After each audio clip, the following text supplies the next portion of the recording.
So today we'll be using SpongeBob to better understand a molecular technique in molecular biology known as Southern Blot. In order to understand this technique, we must understand what molecular biology is. Well, molecular biology is a science that looks at how small biological molecules affect life. Molecular biology is used to understand how life develops, and molecular biology is everywhere.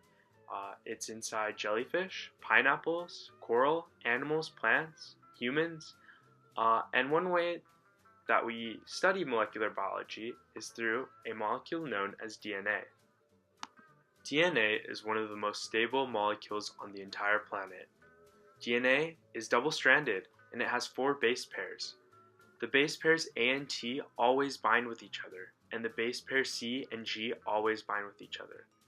DNA is an extremely large biological molecule that contains instructions for the growth of life, and DNA is specific for everyone.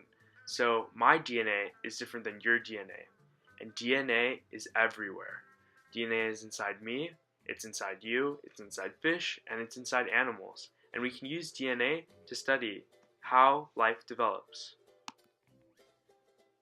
A Southern blot is a molecular technique that uses molecular biology to recognize DNA.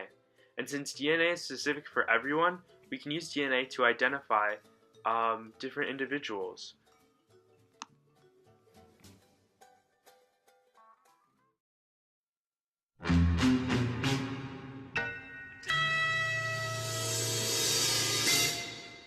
Let's say that one day over the weekend, you notice that someone ate a Krabby Patty in your restaurant, and you want to know whether it's Plankton or Patrick. Luckily, you take out your microscope and find saliva on the Krabby Patty, and it's important to know that saliva has DNA.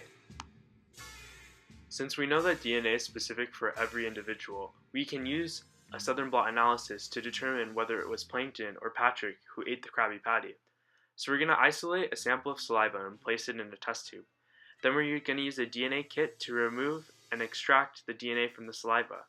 Then we're going to use a Southern blot to analyze the DNA. The Southern blot technique will take the large piece of DNA and cut it up into smaller pieces, and each piece will be known as a DNA fragment. The DNA fragments will be separated by size. Then, the DNA fragments will be matched up to a complementary sequence of DNA from either Patrick or Plankton. If Patrick's DNA matches up with the DNA fragment, then we know that Patrick was the one who ate the Krabby Patty.